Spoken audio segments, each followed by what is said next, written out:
judgment is where your knees will drop. If your name ain't found in the book of life, you're cast into the lake of fire, second death. That's right. It's painful, it ain't easy. Burning for eternity, in the burning flames. Should've called on his name, now you in pain. Lost in the fizzings, over the shizang. The devil don't want you to hear me. Baby, hear me out. Baby, hear me out. The devil don't want you to hear me. Baby, hear me out. Baby, hear me out. The devil don't want you to hear me. Don't want you to hear me. The devil don't want you to hear me. Don't want you to hear me. The devil don't want This is my son. Baby, hear me out. Baby, hear me out. God's messenger. Baby, hear me out. Baby, hear me out. The devil don't want you to hear me. Don't want you to hear me. The devil don't want you to hear me. Don't want you to hear me. The devil don't want you to hear me. Baby, hear me out. Baby, hear me out. The devil don't want you to hear me. Baby, hear me out. Baby, hear me out. The devil don't want you to hear me. Don't want you to hear me. The devil don't want you to hear me. Well, we got a burner for you this morning. As you know, we just came through the MLK celebration of his life and this, that, and the other. So, needless to say, Dan said, "Well, why don't we just wade into the festivities? Let's get right to it." Oh, we have a caller on the air. Of course. Oh, wait a second. Hold it now. We got to do our alma mater. Ladies and gentlemen, boys and girls, children of all ages, Sound Travels is pleased to present to some and introduce to others my brother from another mother. He's the only living twin I have. He's whiter than Casper's ghost. He is Dan Vale, brother Dan Vale. Hi, be you, and where be you? I am doing ever so fine, and I am in Atlanta, Texas. This is you didn't know Texas had their own I did Atlanta. not know. When you said Atlanta, I'm thinking ATL. Going to Hotlanta, but no, not you. Nope. This is the Atlanta where white people live. Well, then you fit right in. Then you should fit. I'm with my people for a change. Okay. All I got to say is be mindful when you with your people. A certain Caesar found that out. Et tu, Brute. That's right. What a way to start the morning. Hey, you know what? Let's just run into it screaming. Brother Dan, how are you, man? Oh, yes, I haven't forgotten him. Good. All right, so sitting across from me, as he's wont to do because the judge says he has to, is Bishop Andy. Well, they don't want me on the air by myself, and somebody has to be the voice of reason. So we have Bishop Anthony E. Hamby representing Agape Christian Fellowship. Close. Right. Agape Family Fellowship. Agape Family Fellowship. Oh, well, don't get old, ladies and gentlemen. Don't get old. You know? If you keep on living, that's inevitable. Yes, but you know, and if you're going to stick your foot in your mouth, then stick them both in there. Don't just don't be playing with it. Yeah, don't let people think it was an accident. Right, exactly. You know what they say: better to keep silent and be thoughtful than to open your mouth and remove all doubt.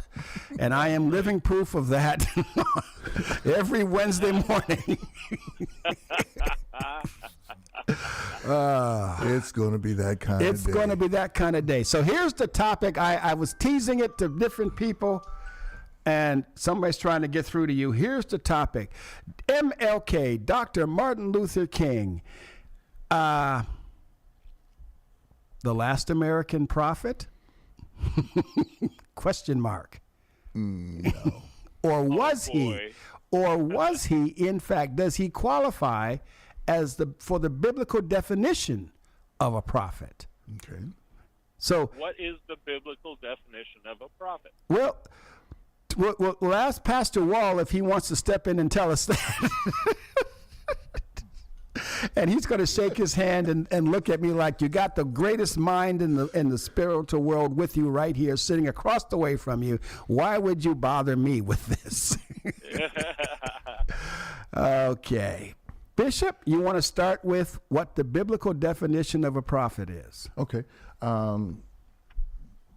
First of all, he is someone who hears from God. That's the first thing. And then he has the responsibility to speak truth to power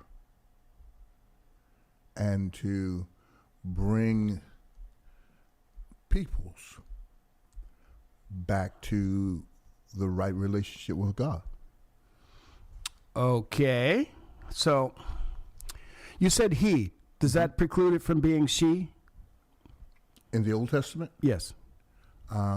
we don't get a female prophet of God in the Doing Old Testament. great. I'm doing great. How about you? What? Hello? You having a second conversation without me here?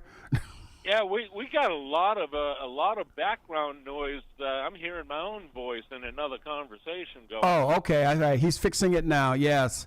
Okay. There was a little glitch in the hitch in the get along there. There we go. All right. I have So, to say good morning to Miss Linda before we get to well, our- yeah, you can say good morning to Miss Linda. I ain't doing that. I'll say good morning to Miss Vernice.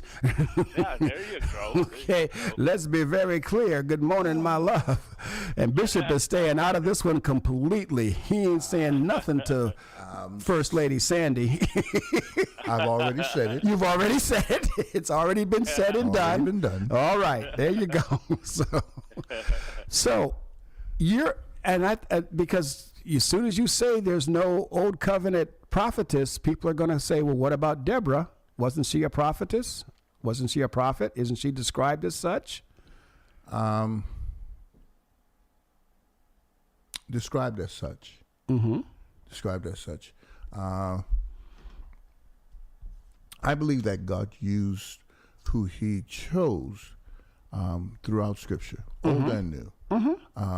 But when we look at the prophets of old, they have been men. Now, were there those who called themselves prophets? Surely, as it is today. But just because you call yourself something doesn't make you something. And on that happy note, we're going to change subjects this morning for you. This is Black History Month, which has always annoyed me, just on GP. You're going to take the shortest month of the year and say, this is your month, black people. Have at it. Do what you want. But we're going to get even deeper into this whole quagmire because we are going to discuss the race relations within the church, within the home, on your job, as a Christian. It has been said the most segregated building in America today in 2026 is the church on Sunday morning. It has been said that if you call yourself a Christian, if you claim salvation, that you are the most divisive person around. You're the most segregated. You're the most closed-minded. Even bigot has been used. And then we look at TV. How many of us remember Bill Cosby's commercials? Every commercial that Bill Cosby was in had to have a majority of black people over the whites. And he did it deliberately because of the opposite way of the commercials back during that time. Have one of everybody and one black person. Everybody else looked like Caucasian people. probably because they were. And even today, if you look at the TV today, do you see a father figure who is black in the same vein as, oh my goodness, Jimmy Walker's father in Good Times? James Evans. Do you see a strong black male father figure on TV in any show on the air in 2026? Or do you see, even when you see a black male in commercial, who is he paired with? Is he paired with a strong black woman? Or is he paired with a Caucasian female? Or an Asian female? Or anybody but?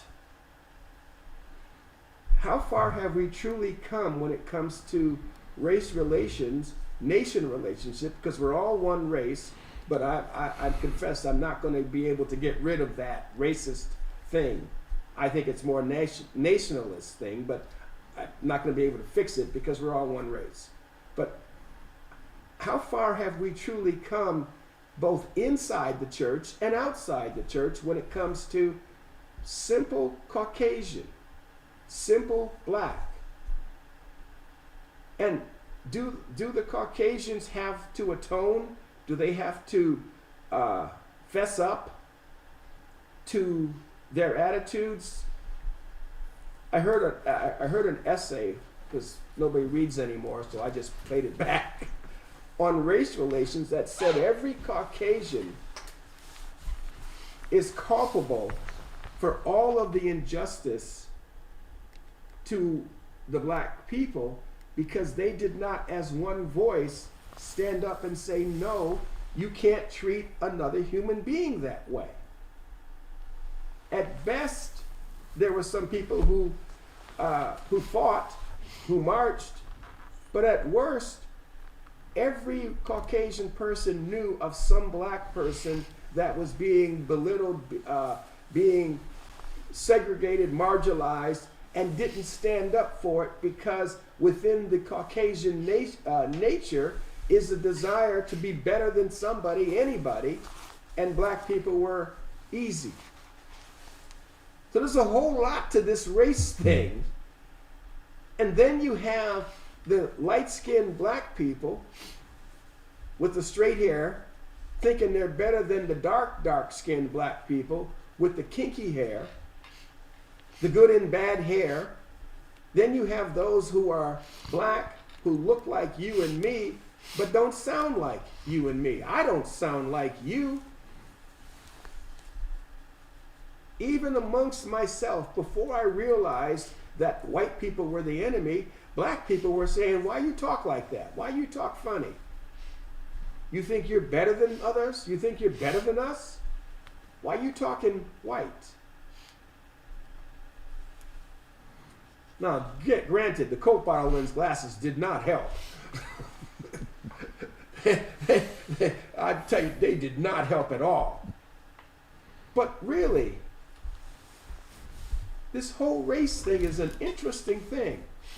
And you gotta, I can't, I'm not hearing my mic directly for some reason. Okay, I'll keep talking. I don't think that's my mic button. I think it's the one next to it. But I'm wrong. There we go. It took you that long? You weren't by the thing. Oh. I'm the wrong one this morning. So, what exactly are we doing?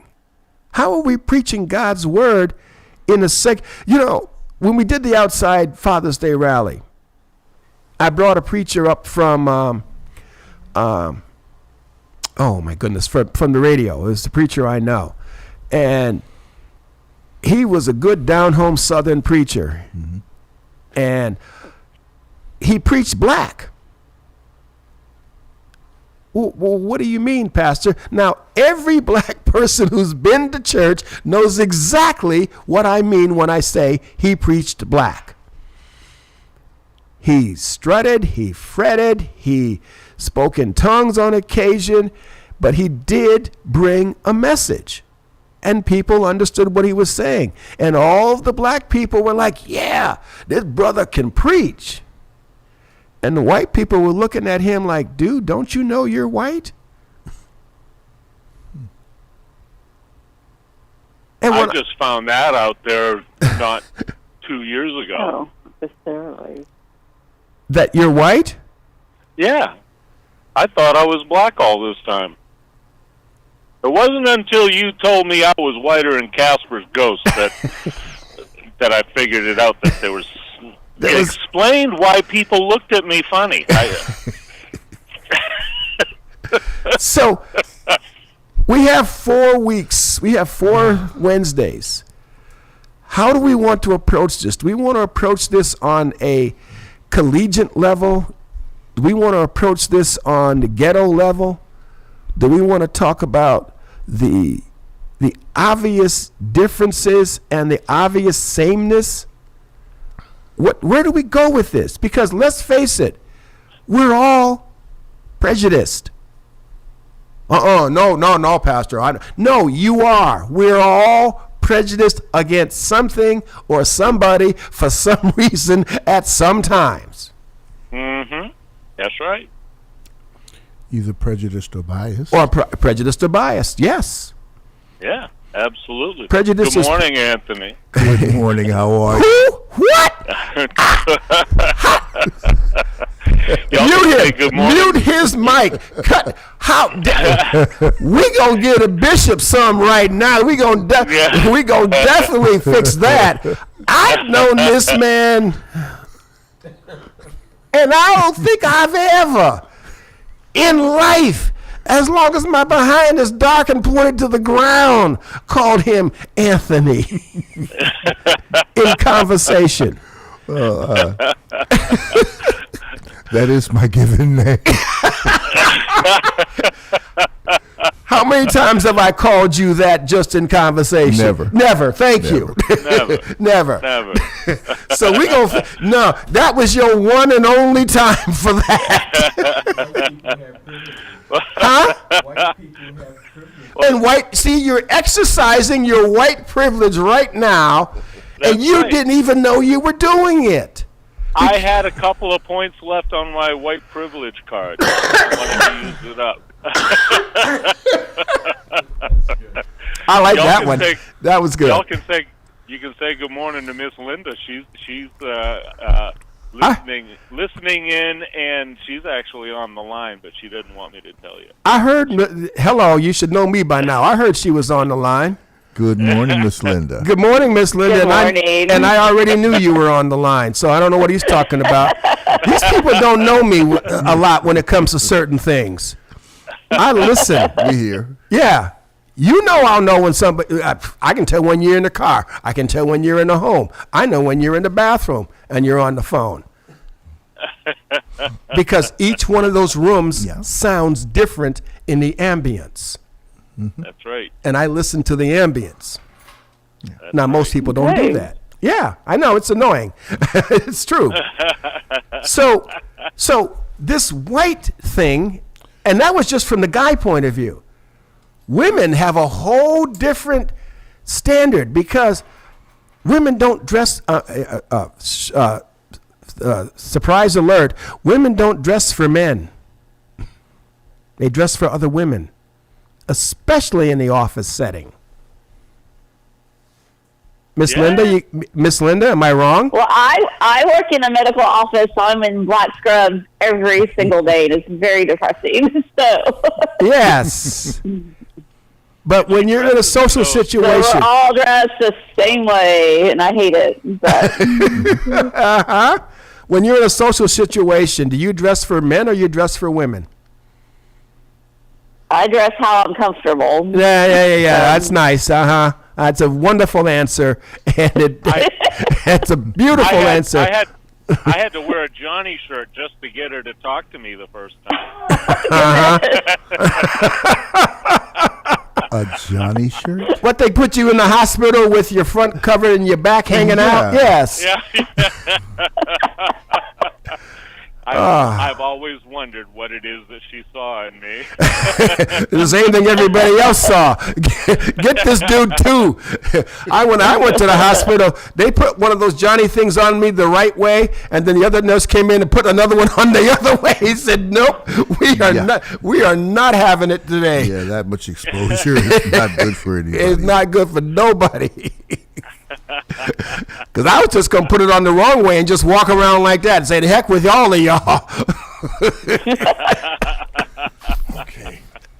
But anyway, we're back. Let's get back on the rail because I'm trying. We're trying to go somewhere here, and my sense of humor will derail the train every time. Do you have any more wires down in there? Good night. I thought I was bad. I'm watching the engineer just Squirrel. Yeah, squirrel, big time. Well, he's not helping. He's dangling wires in front of Dan. It's like Squirrel. string in front of a kitten. Okay, so Are y'all on Zoom this morning? Or? no, not yet. Okay. We're going to work on all of those things. The Zoom was pretty successful. The only issue that I have with Zoom is I miss the energy of the room, and I like the energy. I can work off of the energy when I'm sitting there in my living room with the thing behind the screen. It works for teaching. Yep. Because I have a script and I know what I'm trying to do, but a lot of this show for me is interaction. Yeah. Reading faces, seeing movements, having my engineer tell me that he's, going to shut me off or completely ignore me, or make that face that he just made when I started talking about him. All of that is part of it for me. Yeah. Yeah. So it was a good try and it worked, but we're gonna tweak it, shall we say? Yep. So that we can all, because I know there's a way to do it, be in the studio and on Zoom all at the same time and broadcast, and that's what we're going to work on. So I know you heard some of the ranting or some of the setting that I have. Diatribe. The diatribe. Thank you. Concerning this black-white thing. We thought we had enough problems with the female-male thing. We about to go deep into it, the belly of the beast with the black-white thing. Because prejudice should never have existed, period, inside the church to begin with, inside a Christian home definitely, or even in America at all. It should never have, because we set this country was founded by people who didn't look like us, who owned property and did not consider us to be human, but they put in a document that we hold these truths to be self-evident, that all men are created equal, endowed by their creator with certain inalienable rights, among these the life, liberty, and the pursuit of happiness. And then they said, wait a minute, who is a man? Mm-hmm. If you're 1/5 a man, then you're not a whole man. Then you're not a whole man. So you write the right thing, you put it out there the right way, and then you find a way to chip away at it.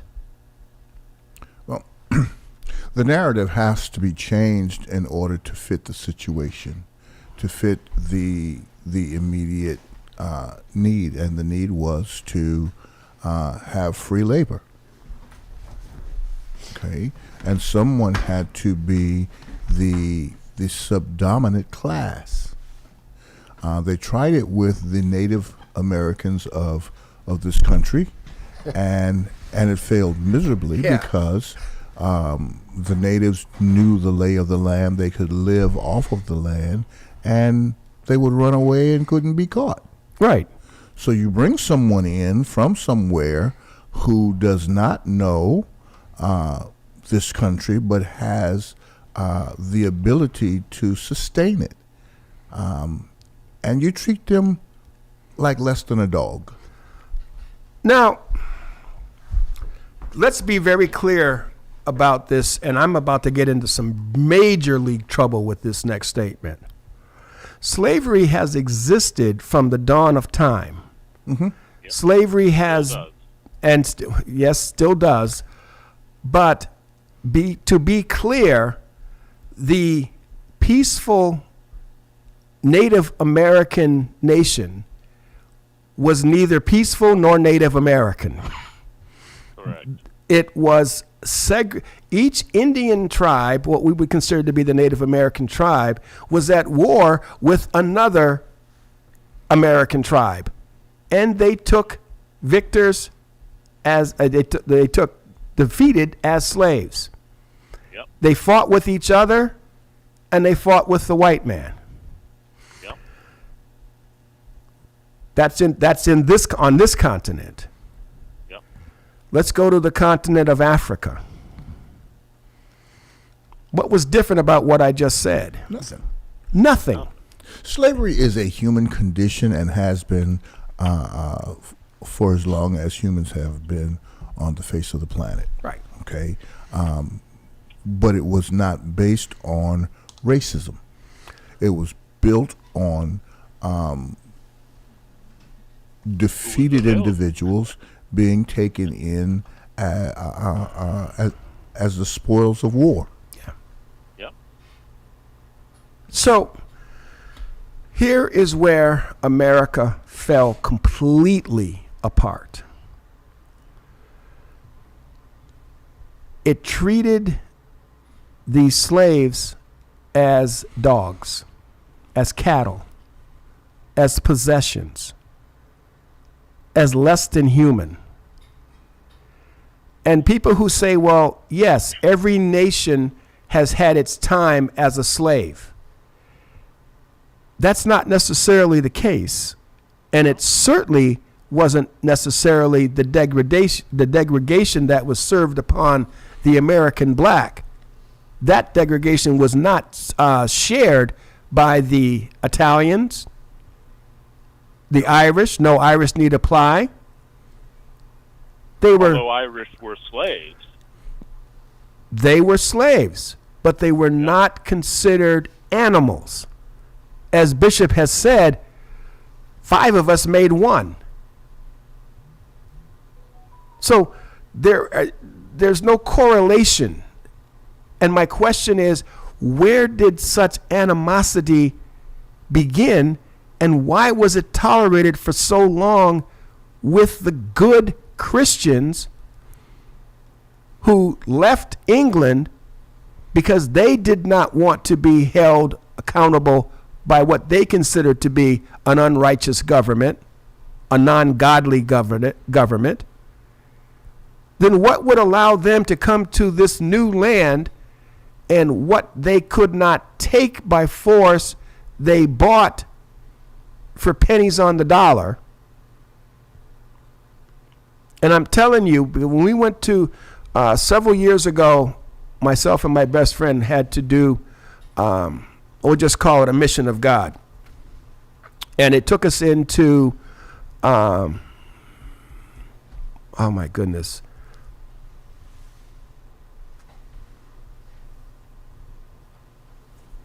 Okay. It took us into Montana.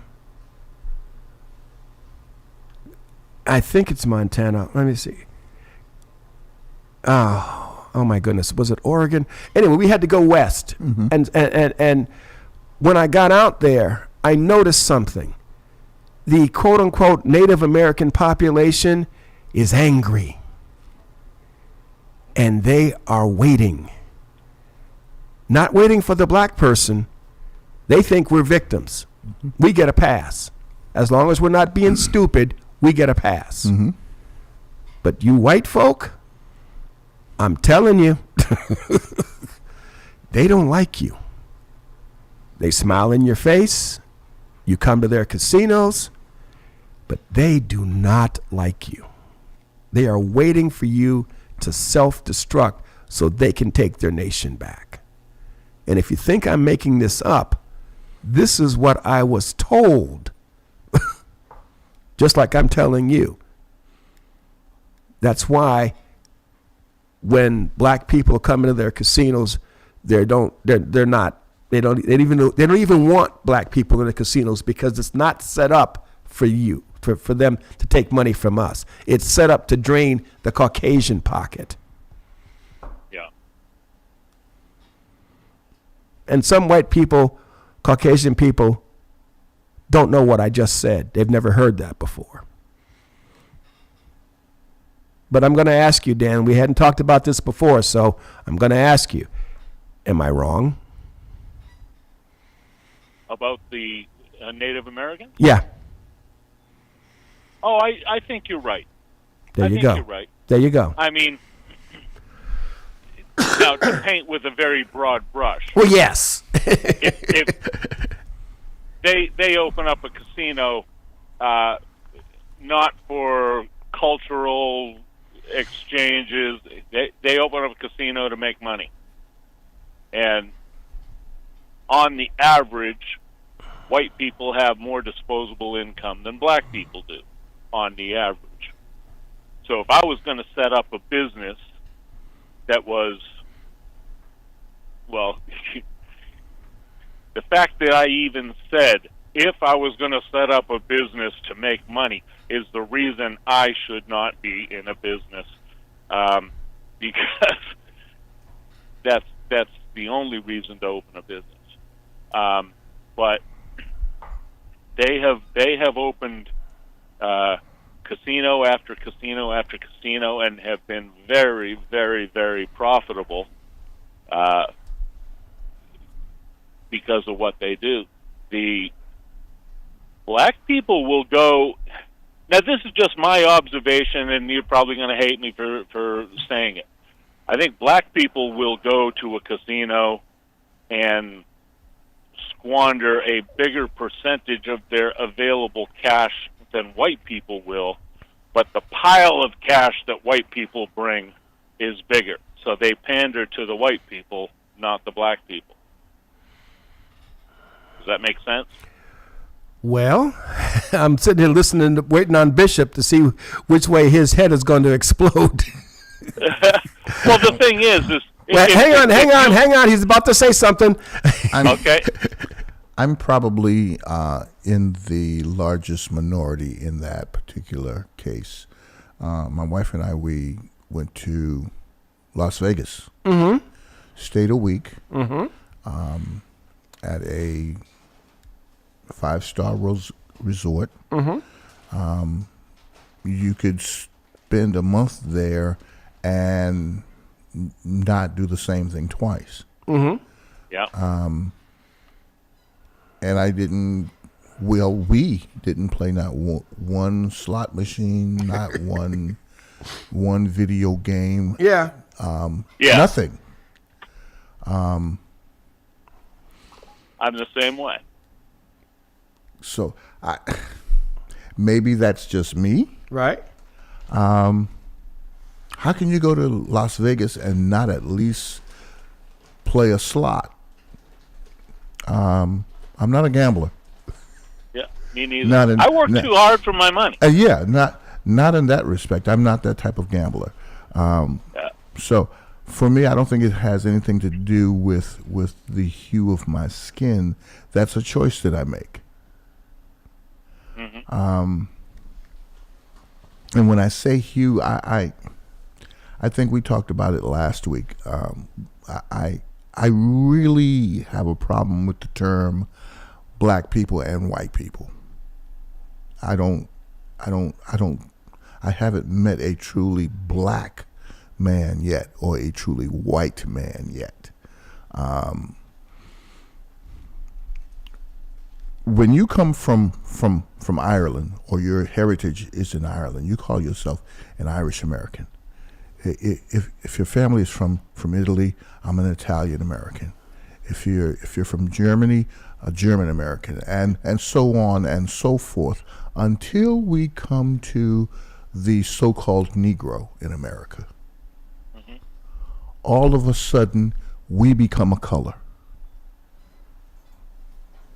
And then we're separated by color to denote that one is less desirable than the other. Okay, anything that is of degradation and inferiority is denoted as black, as being black male, black ball, black guard, and whatever is good and pure is white, even to the point of snow white. I reject those ideas because they are not accurate. There are several countries within the continent of Africa, and we've been stripped of that. We've been stripped of the knowledge of where we're from. We've been stripped of the knowledge of our history, even our history here in these Americas. Okay. How do you say you've been stripped of it? Because you still have it. No. Okay. Let me do this one, Okay. please. Let me do this one. Dan, what is your nationality? Naturalized American, but Where- I think you're going for Canadian. Okay. And where were your parents born? Canada. And where were their parents born? Canada and England. Okay. What part of England were they born in? I don't know. Probably, Scotland. Scotland. Okay. Yeah. See, I only know that because they're cheap. That's okay. You And said it, I am didn't. too. You I said it. am That's too. okay. That's okay. But you see how far back you were able to go? Yeah. I go back to Cleveland, and that's it. And my father was born in Tennessee, either Kentucky. No, I think it was Kentucky or Tennessee. Okay, and his father was born somewhere in Africa, Or possibly the Caribbean. or possibly the Caribbean. Yeah. Okay, his mother, my father's mother. I'm working on it right now. Oh shoot! My father's mother. I just pulled out my monitor so I can't hear what I'm saying. Was born. We don't know. Somewhere in Kansas City at some point in time, on a pool table, in an after-hours place or in a speakeasy, and we have no idea who her mother was and where she was from. What I'm trying to tell you is you can trace your lineage. I can't. Yeah. If I go to Africa right now, somebody will have to look at me, look at my skin color, look at my facial characteristics, and assign me a tribe that looks something like me. Yeah. And all I can do is say, okay. So we were robbed of our heritage. Now, don't get me wrong. I'm proud to be from Cleveland. Doesn't bother me at all. You don't like it, that's your problem. If you come at me about it, that's your behind. But I don't have the heritage that I'm going to say, I'll be polite and say 90% of the Caucasians can trace their heritage back to their old country, especially Italian, especially. Oh, yeah. Okay? What is it about being Italian that when you start talking to a stranger, within the first two sentences, the word Italian has to come into it? I don't know. But don't derail the issue. If I'm Oriental, I can go back to the Ming Dynasty with my line and my heritage. Wherever I am on this world, I can trace it back to two people in some province somewhere. But in America, I have no roots other than that which I plant and grow for myself.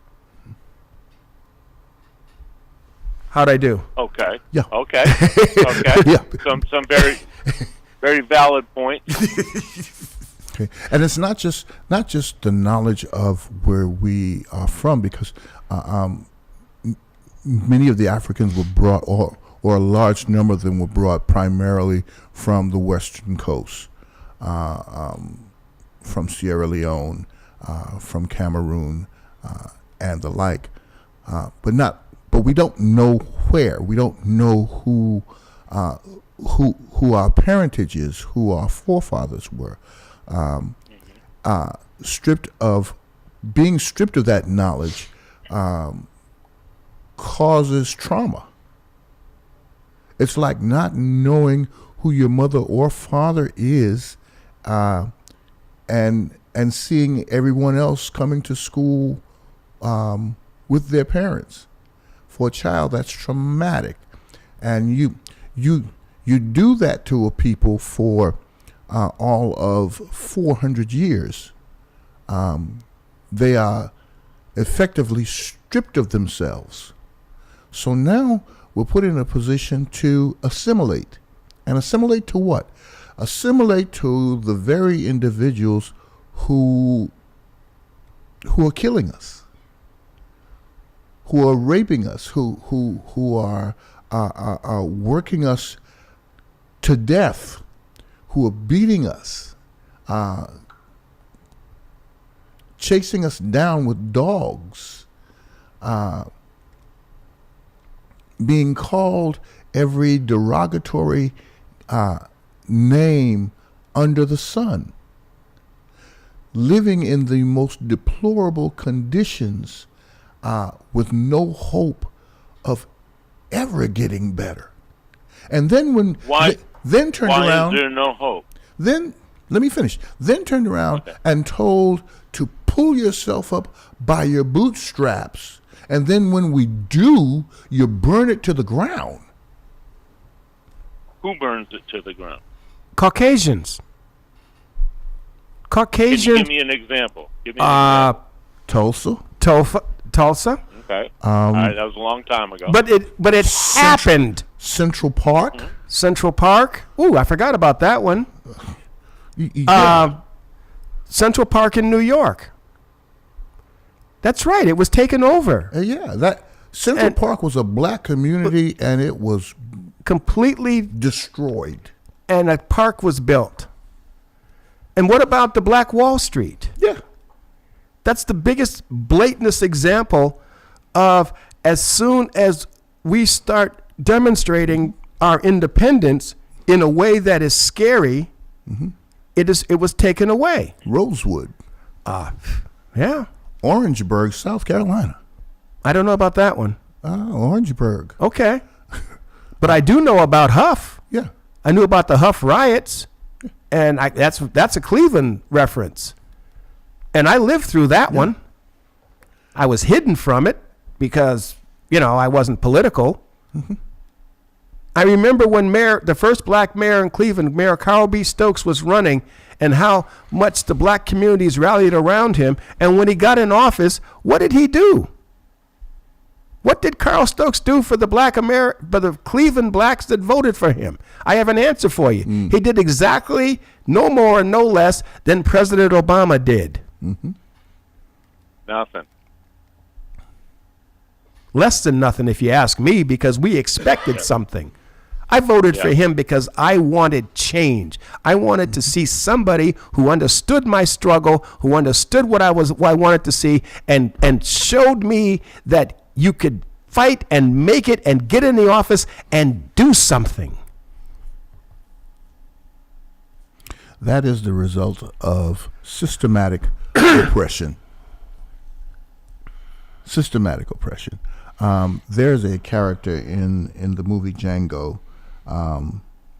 played by Samuel L. Jackson. The character's name in the movie is Stephen. Okay. He is in a position close enough to Mr. Candy where he could have made a difference in the lives of the people of color.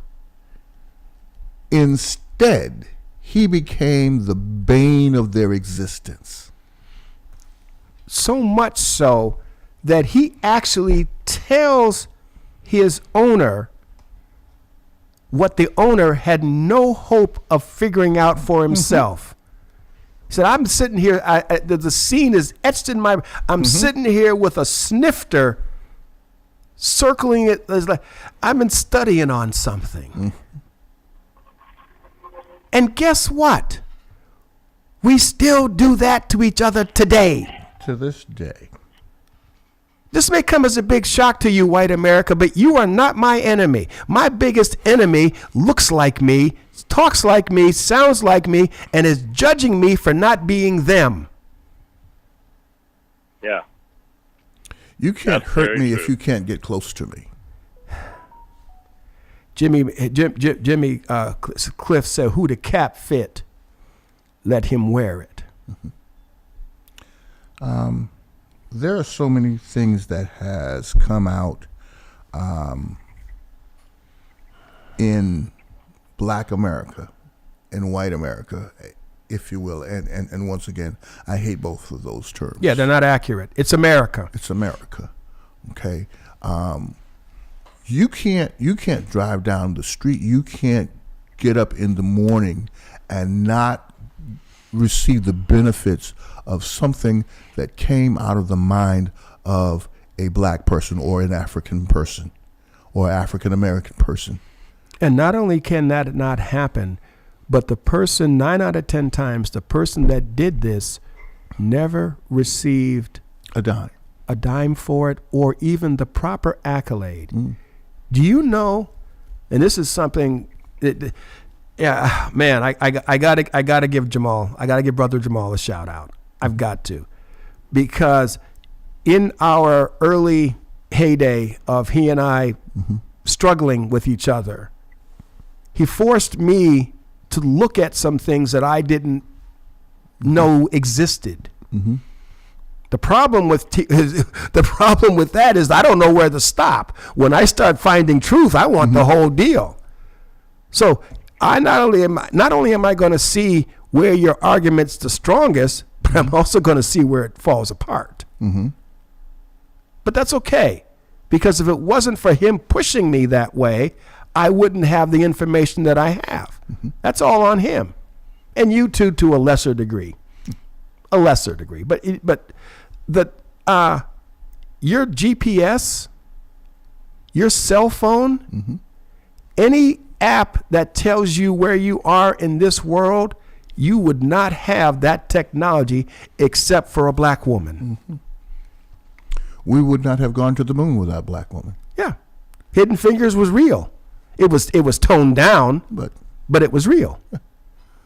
But the whole concept is that a black woman sat there and fought, walking 3 to 5 miles a day back and forth to school, carrying her books, and comes up with the fact that the world is not round. It's on an axis that is not, it's spinning, but it's vibrating, it's moving. And she comes up with the math and the concept that allows your phone to know exactly where you are. And you don't even know her name. You probably didn't even know what I just said, because I didn't know it until recently. So there is some issues going on here. But let's get back to the more basic one. How did slavery even be allowed in a country that came here seeking freedom from an oppressive nation? How do you write a document like the same way we still do? We still practice slavery. All we did was we said you can't practice slavery within our borders. So what we did after that to accommodate is we subcontracted our slavery out to China, India, where they make 8 cents a day to do all the things that we would have had slaves doing were it not outlawed. We import slaves across our borders daily for for sex slavery. You know, and that's the ugly underbelly of our culture, and that's not unique to the U.S. Of course, that's worldwide. But let me ask you a question: how many black people are running that? I didn't say benefiting from it. I said running it. We can't have the dead, we can't have the dead air. Yeah. We can't have the dead air. Yeah, I have no idea. The answer is zero. No information. The answer is zero. Okay. When you say running it, what do you are you talking about sex slavery, or are you talking about industrial? Any of it. Any of it. See, in Cleveland, I can get a gun. Listen, I'm in Dorchester now on Boston Praise Radio, 670 Washington Street, Dorchester, Massachusetts. And I guarantee you that if I set my mind to it, I could have a handgun in my pocket within the next 2 hours as long as I have enough cash.